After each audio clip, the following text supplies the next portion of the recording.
Vamos. Bueno, buenas tardes, noches. Yo creo que lo primero que tenemos que tener en cuenta es que el mundo en el que estamos es insostenible. Digamos, la anarquía de la producción social, como llamaba Marx al capitalismo, nos está llevando a una situación muy compleja, donde la habitabilidad misma del planeta en el que estamos está en discusión en las próximas décadas. Entonces tenemos que partir de esa situación. Lo que aparentemente está en un sentido estable, mañana se puede dar vuelta y puede desvanecerse en el aire, como decía ya el propio manifiesto comunista, ¿no? Si esa afirmación de Marx sobre la modernidad de que todo lo sólido se desvanece en el aire era cierta, hoy verdaderamente vivimos en un mundo donde todo lo sólido se puede desvanecer bruscamente. Y eso hay que tenerlo en cuenta porque más allá que lo percibamos inmediatamente o no, vamos hasta como civilización humana a un dilema de hierro: o damos vuelta a esto o esto nos va a llevar puesto a todos. Y desde ese punto de vista es que estamos tratando de analizar los problemas más coyunturales, por lo menos en nuestro caso como socialistas. O un sistema que contamina las tierras, que crea modificaciones climáticas en lo que los investigadores han dado en llamar el antropoceno, desde aproximadamente la década del 40 del siglo pasado, desde donde es la acción humana la que lleva a una modificación de los términos del clima en forma tal que se vuelve absolutamente incontrolada. O frenamos eso y modificamos un mundo donde solo los 8 más ricos tienen los mismos ingresos que los 3.000 millones más pobres, o vamos a estar en graves problemas. Quien quiera verlo lo ve, quien no quiera verlo no lo ve, y sigue como si todo pasa y acá no ha pasado nada. Porque podemos detenernos, obviamente, en que este mundo donde 8, insisto, tienen la misma riqueza que 3.000 y pico millones de personas. Y algunos dirán, de ustedes que estudian Derecho, bueno, quiero ser abogado de alguno de esos 8 y llenarme los bolsillos individualmente. Y otros, como pasa en mi caso, se indignarán y dirán, quiero dedicar mi vida a cambiar este mundo porque así no va. Entonces, a los que se quieran llenar los bolsillos comiendo las migajas de Bill Gates, obviamente no le hablo, sino a quienes se indignan de alguna manera y digan, este mundo tiene que ser transformado porque si no, civilizatoriamente, insisto, estamos en problemas. Y de ahí bajo al lugar que tenemos nosotros en el mundo. Algo mencionaban algunos de los compañeros: la producción agraria de Argentina está destinada a venderle alimento a los chanchos chinos, esencialmente. Y a partir de eso se ha redireccionado y reorganizado el centro de la producción agraria en nuestro país, donde, como también se señalaba, pero en realidad dándole un toque más, hay una parte de propietarios que concentran la propiedad de la tierra, pero también otros actores, las grandes cerealeras, que son dueñas hasta de los puertos, y donde nadie controla lo que entra y lo que sale del país en los puertos, que son propiedad de las empresas cerealeras. Piensen ustedes, si algo es escandaloso, es para todos los negocios del contrabando el control de los puertos. Bueno, a partir de la privatización en los 90, gran parte de todos los puertos en el país y también en la provincia están en manos directamente de las empresas. Esas empresas cerealeras que tienen evasión de toda forma, que cometen todo tipo de arbitrariedades y que manejan el negocio del comercio exterior en Argentina. Son las que manejan directamente el negocio del comercio exterior. Tienen las empresas del agrobusiness, que no necesariamente son propietarias de la tierra, sino que alquilan a los ex pequeños productores, actuales rentistas, la tierra para producir en escala.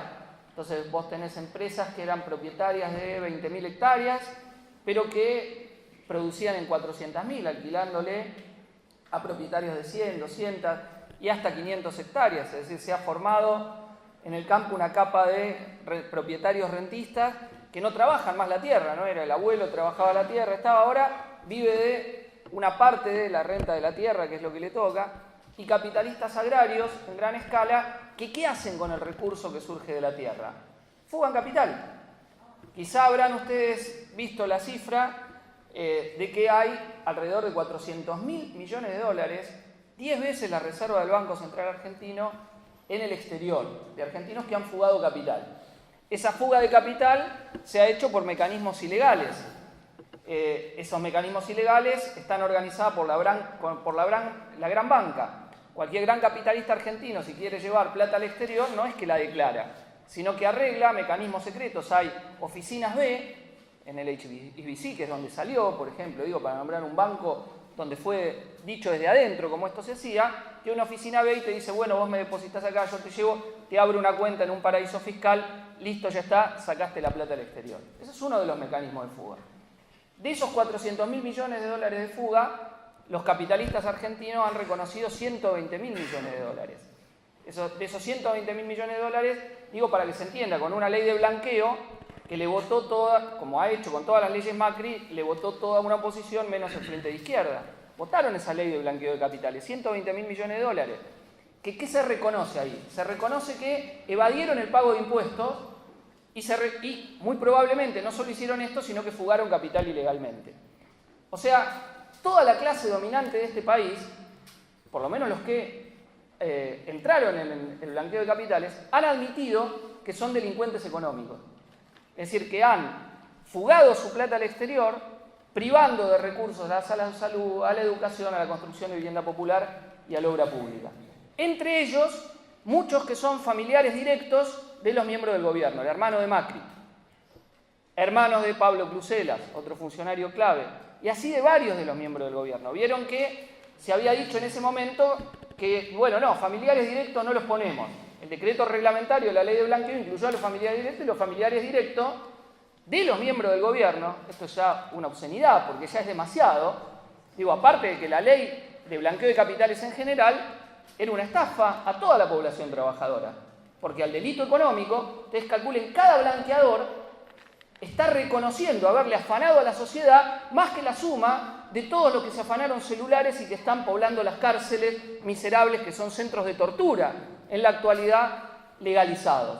Centros de tortura y exterminio, podríamos decir, si uno toma en cuenta la cantidad de muertos que hay en las cárceles, que son lugares absolutamente inhumanos y que hablan mal de nuestra civilización, tolerar eso, tolerar que eso exista. Centros, digo, como los que había, que son a la vez de disciplinamiento social. Y por si fuera poco, cuando escuchamos mano dura, escuchamos que hay que disciplinar a los sectores que ya están ahí, pero no dicen mano dura contra los que fugaron 400.000 millones de dólares, entre ellos 120.000 que han reconocido. Y que dicen que Macri se enojó mucho cuando una filtración dio a conocer que su hermano había blanqueado 35 millones de dólares en el blanqueo que se hizo. ¿Qué son los 120.000 millones de dólares? Digo, para medir la magnitud que tiene, el dato que se ha puesto en evidencia es 3 veces todas las reservas que hay en el Banco Central de la Argentina. O sea que el esquema económico que funciona es uno en donde le damos beneficios para que tengan alta rentabilidad sectores que con esa rentabilidad que obtienen lo que hacen es fugar capital. Y con esa fuga de capital, ¿qué hacen? Abren empresas en guaridas fiscales, como en realidad la traducción precisa del término de empresas offshore tendría que decir guaridas fiscales, es decir, países y estados, hay algunos estados en Estados Unidos, que vos no te preguntan de dónde viene el capital negro, se lava capital, se abre una empresa, está ahí. Bueno, la familia Macri ha sido campeona en abrir empresas en estas guaridas fiscales, evadiendo impuestos y lavando dinero. Cuestión donde el presidente fue descubierto, él directamente, personalmente, en 2, como director, y dice, no, no es delito, pues si soy director no tengo dividendos, pero ningún periodista, yo he escuchado que le dijo, lo miró a la cara y le dice, ¿pero está bien o está mal abrir empresas en guaridas fiscales? ¿Está bien o está mal? ¿Usted recomienda que hay que eludir impuestos que tienen ustedes como capitalistas que pagar y abrir impuestos, evadiendo pagar impuestos? No, porque para eso se abre una empresa en una guarida fiscal, para no pagar impuestos en el país de origen. Esa es la función que tiene. O, una peor, lavado de dinero negro. Lo obtengo del contrabando, lo obtengo del narcotráfico, lo obtengo de la compra-venta de jugadores, como el actual jefe de servicio de inteligencia, Gustavo Arriba, que se dedicaba a ese negocio que es cualquier cosa menos transparente, uno de los negocios más oscuros que hay, es la compra-venta de jugadores de fútbol. Bueno, ser jefe de los servicios de inteligencia es más oscuro que comprar y vender jugadores de fútbol, dicho sea de paso. Entonces digo, ahí va a parar la riqueza nacional. Cuando a usted le dicen no hay recurso para educación, no hay recurso para salud, no hay recurso para vivienda, no hay recurso para obra pública, es falso. Que la Argentina no genera recursos para todo eso. Lo real es que esos recursos se fugan. En el gobierno actual, la fuga de capitales equivale a 2.000 millones de dólares por mes. Por mes, 2.000 millones de dólares. El endeudamiento externo, que está creciendo en forma exponencial en la Argentina, tiene como uno de sus objetivos fundamentales subsidiar la fuga de capitales. ¿Vieron cuando se tomó deuda a 100 años que se armó un revuelo bárbaro? Porque claro, no tiene racionalidad ni para los capitalistas tomar una deuda a 100 años. No hay mucho endeudamiento a 100 años en el mundo. Ese endeudamiento a 100 años fue por 2.500 millones de dólares. Es decir, que sirvió para financiar la fuga de capital por 1 mes y 10 días. Digo, para tener magnitud de lo que está pasando en la Argentina. Más allá si consumís un poquito más, un poquito menos, si la tasa de pobreza se mueve uno para arriba, uno para abajo. Ese es el esquema económico que se está consolidando y profundizando. Y digo profundizando porque no es que nada de esto pasaba. En el gobierno de Cristina se fugaba capital, en el gobierno de Cristina los dueños de la tierra también amasaron millones, en el gobierno de Cristina no se tocó la propiedad de la tierra, no se tocó 1 hectárea de la propiedad de la tierra. Es decir, que era un esquema que venía y que ahora se profundiza. Se perseguía a los pueblos originarios, a los com, en vez de a los mapuches tan directamente, y también a los mismos mapuches. En la comunidad de Cuyamen, donde es el caso de la persecución, donde matan a Santiago Maldonado, está la denuncia de un infiltrado de los servicios de inteligencia en la época de Cristina, metido en la comunidad, trucho, que fue a hablar y la jueza no lo aceptó por la ilegalidad de infiltración que había tenido el tipo en la comunidad de los mapuches. O sea que la disputa por la propiedad de la tierra es una disputa que viene, que estuvo en el gobierno anterior y que ahora se profundiza, si quieren, por la relación personal, directa, entre el presidente y muchos de los miembros del actual gobierno con algunos de los grandes terratenientes.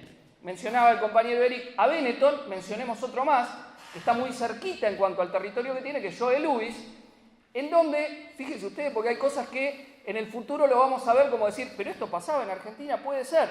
El tipo es dueño de una de las grandes distribuidoras de energía de la Argentina. Antes del tarifazo de la luz, en Semana Santa del año pasado, don Mauricio Macri se le ocurrió que como no tenía nada que hacer en Semana Santa, después de despedirlo Obama, se fue a ¿dónde? A pasar el fin de semana largo a lo de Joe Louis, a su estancia, que es una estancia que prohíbe la entrada al lago Escondido, donde hay fallo de la Corte Suprema que dice que este empresario británico, propietario de las tierras acá, de cientos de miles de hectáreas, está violando la ley argentina y tiene que abrir un sendero para que la gente pueda llegar al lago Escondido. Este tipo viola hasta la disposición de la Corte Suprema. Y Macri fue a la casa del tipo una semana antes de dar un aumento de tarifa que beneficiaba ¿a quién? A Joe Louis. Es decir, que ya no, ni el cuidado de la mínima forma en que en cualquier lado que el tipo vaya a la estancia de un gran empresario, que a la vez es un gran propietario de tierra, motivaría un juicio político directo por lo obsceno de la relación del poder económico con el poder político. Otra de las grandes familias que está en el gobierno es la familia Brown. El secretario de Comercio, Miguel Brown, es parte de la familia, no solo dueños de cientos de miles de hectáreas, y esto no es caricaturesco, es literal, son dueños de cientos de miles de hectáreas, entre todas las ramas de la familia Brown, sino que son los dueños del hipermercado La Anónima. Fíjense, el secretario de Comercio que tiene que controlar los precios es de una de las familias de una de las cadenas de hipermercados más grandes del país. Esta realidad en donde los funcionarios están de los dos lados del mostrador, Aranguren con la nafta, el presidente de Shell, que ha hecho un gran servicio a Shell, el dueño del comercio que tiene que al comercio, el presidente que va a la casa del dueño del tipo que le aumenta las tarifas. Bueno, no me vengan a hablar de que había corrupción nada más que en el gobierno anterior. ¿Cómo lo llaman ustedes a esa incompatibilidad de intereses que le dicen a darle negocio directo a la empresa de las cuales está? Entonces estamos en una situación muy compleja porque ese esquema donde los dueños de la tierra, los dueños de la especulación económica, los bancos ganaban el año pasado una cifra, al pasar 64%. Compárenla con lo que pasó en el bolsillo familiar, que vio una caída de al menos un 10% del poder adquisitivo, 64% en la especulación inmobiliaria, a los cuales se está sumando el gran negocio de la energía, que es el centro para entender, la producción de petróleo con fracking, para entender por qué quieren echar a los pueblos originarios de las tierras.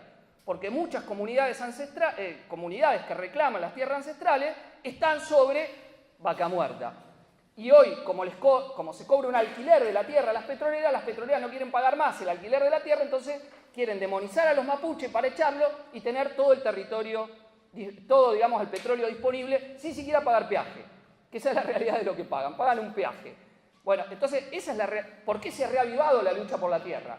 Se reavivó con la expansión de la frontera sojera, echando a los agricultores familiares, muchos de ellos representantes de las comunidades originarias, y ahora eso, que es parte de la realidad de la Argentina en muchas provincias, y sobre eso hubo sangre de originarios en los últimos años, asesinados por las guardias blancas de los empresarios sojeros, con la complicidad de los gobernadores como Infran, actual aliado, anterior y actual aliado, no de Macri, sino de Cristina, Gildo Infran, a beneficio de la megaminería a cielo abierto, en otro caso, también contaminante, Gioja, el presidente del Partido Justicialista, fanático de la Barrigol, igual que Macri, que también negocia para las mineras, y la propiedad de la tierra ahora ligada al negocio petrolero. Entonces, y para no dar demasiadas vueltas, termino con dos ideas, si puedo ir redondeando. Primero, hay en la Argentina, a mediano plazo, no inmediatamente, ahora puede ser que Macri gane la elección, no importa, son coyunturas, estado de ánimo de una parte de la población, el intento de consolidar sobre el cuerpo de los más desposeídos de esta sociedad un nuevo saqueo de rentabilidad para los que siempre ganan y esos recursos incrementar los 400.000 millones de dólares que están afuera, porque ahí van a parar. A eso responde el esquema económico. Y sobre eso quieren meter flexibilidad laboral, hacer reforma laboral, que ganemos menos, sacarle la tierra a los mapuches estigmatizándolo. A ustedes les habrán llenado la cabeza. Uno prende los medios de comunicación y no puede hacer otra cosa que indignarse. Porque Cambiemos sacó, ¿cuánto? El 36% de los votos a nivel nacional y tiene el 95% del sistema mediático. O sea, vivimos en una dictadura mediática, una tiranía mediática, un totalitarismo mediático. Pónganle el nombre que quieren, pero es una unanimidad del discurso que baja de una minoría de la sociedad que tiene derecho a dar su posición, pero que es en cadena nacional, uno hace zapping y ve la misma estigmatización. Los mapuches son todos terroristas, asesinos, tienen lanzas y bombas y nos van a matar a todos, se quieren independizar. Toda causa mínimamente progresista es atacada, denostada, degradada por parte de mercenarios que se hacen llamar por periodistas. Entonces digo, este es un esquema que está. En esta elección, y termino con esto, es evidente, no se juega el destino de eso. Esto se va a jugar en las calles, en la movilización, en las luchas. Desde el Frente de Izquierda creemos que nuestra presencia en el Parlamento, como ya lo hemos mostrado, ayuda, favorece a esas luchas de los trabajadores. Si Macri pudo votar más de 80 leyes en su favor, no fue porque tiene mayoría en el Congreso, y esto esclarezcamos, sino que tiene minoría. Le votó el Frente Renovador de Massa, le votó el Bloque Justicialista de Bocio y se la votó el Frente para la Victoria en el Senado, donde tiene 2/3 de los senadores son del Frente para la Victoria, de Pichetto y los que no están con Pichetto, pero son un único bloque, nunca se separaron, nunca hicieron un bloque aparte.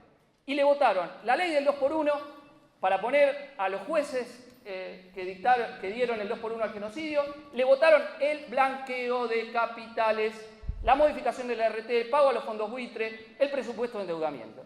Entonces, si lo que se viene es una profundización del ajuste, insistimos, creemos que del Frente de Izquierda somos una garantía de que lo vamos a enfrentar. En el Parlamento, como lo hemos hecho poniéndonos a las leyes de Macri, y en las calles, como también nos habrán visto, defendiendo las luchas, como en el caso de PepsiCo y en tantas otras, como estuvimos con mi compañero Nicolás del Caño, Miriam Bregman y otros compañeros del Frente de Izquierda. Bueno, muchas gracias, después ampliaremos.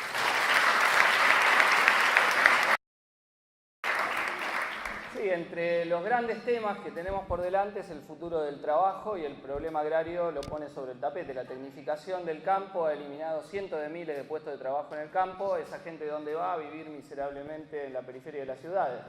Esa tendencia general del capitalismo contemporáneo tiene una solución que es trabajo precario generalizado para algunos y con el desempleo forzar a la precarización, o tiene una salida que hemos utilizado en parte la campaña electoral para difundirla del Frente de Izquierda, que es la reducción generalizada de la jornada laboral.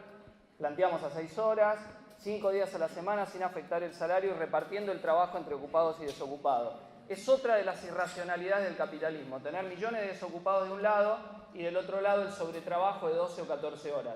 Beneficiar la ganancia de unos pocos, que es a lo que sirve el sistema, va en contra de lo que sería la lógica. Organizamos el trabajo según la necesidad de producción que tenemos y lo repartimos, dejándonos más tiempo libre para que todos tengamos acceso a la ciencia, al arte, a la cultura. Y en función de eso es la lucha por cambiar esta sociedad que planteamos. Entonces, en ese sentido, nuestro llamado, como dice uno de los spots que hemos planteado en la campaña electoral, es que nuestros recursos naturales, nuestras tierras, nuestras vidas, valen más que sus ganancias, que las ganancias de unos pocos. Y la invitación a todos, no solo a que voten a Frente de Izquierda para que esté de vuelta al Parlamento, para quebrar la maniobra de quienes quieren evitar la presencia de la izquierda en el Parlamento, en los consejos deliberantes de la legislatura, porque no somos parte del mismo consenso de los que siempre ganan, porque cobramos como docentes mientras somos diputados legisladores, porque rotamos en las bancas y porque nuestra presencia le ponemos el cuerpo también a las luchas de los trabajadores y los sectores populares, sino a que nos ayuden a hacer la campaña en estos 15 días,